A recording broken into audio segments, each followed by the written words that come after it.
The words cut through the chatter like a knife. "You'll always come second to your sister," my father bellowed, loud enough for everyone at the table to hear. Forks froze midair, laughter faltered, and my mother's smile tightened into a thin line. I sat quietly, hands folded, steady. It was her birthday dinner, the last one I would attend under a shadow of disappointment. He had no idea that the house we were in, the one he boasted about owning, was technically mine, that the man he mocked for lacking ambition had, in fact, been paying rent to me, unknowingly contributing to the life I quietly built. Each sip of wine, every inch of that roof, came from the daughter he belittled. I smiled slowly and said, "Let's see who's second when the rent is due." The silence that followed was deafening. It hadn't always been this way. As a child, I had tried desperately for his approval, following him into the garage, pretending to help with the car while he handed the wrench to my sister and asked me to fetch coffee for Mom.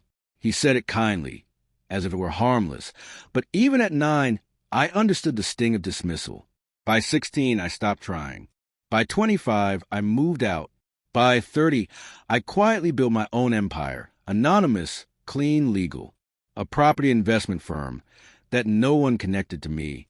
Years later, when my parents downsized and purchased their dream home through a broker, I did not interfere, except that I had orchestrated the purchase through one of my holding companies. That house became my first silent victory. The real betrayal had never been the words of the dinner table. It had been the years of ignored calls, missed milestones, and constant comparisons to my sister. I wasn't figuring things out. I was observing, learning, building. The opportunity came when the previous owners of the house, my parents adored, defaulted. I bought it through a company, leased it professionally, and ensured they were none the wiser.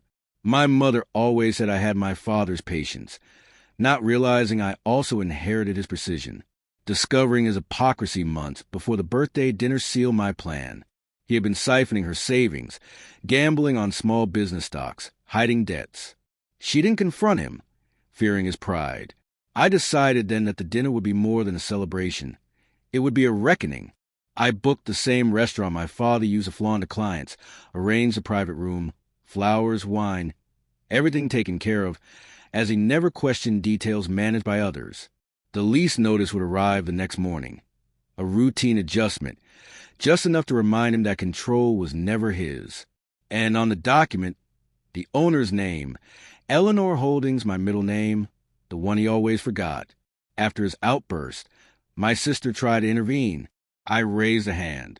"No, let him finish," I said calmly. I repeated, "Let's see who's second when the rent is due." The confusion on his face was almost comical. He looked at my mother. "What is she talking about?" I didn't answer her. I looked at him. "The house you live in," I said softly, "it's not yours. You've been paying me for 3 years. His hand shook around his glass. I sipped my wine, steady. My mother's eyes filled, not with anger, but with relief. After dinner, I lingered while they left. The waiter cleared the room silently. I felt neither guilt nor triumph, just peace. For the first time, I wasn't chasing approval or hiding from disappointment. He could no longer touch me through words, condescension, or hollow pride. He had built a world of borrowed respect. I had built one of absolute ownership. The next morning, he called, voice small and uncertain. "I got the notice. Is this really you?" "Yes," I said. "Why?" I smiled softly. "Because, Dad, you always told me to learn the value of hard work.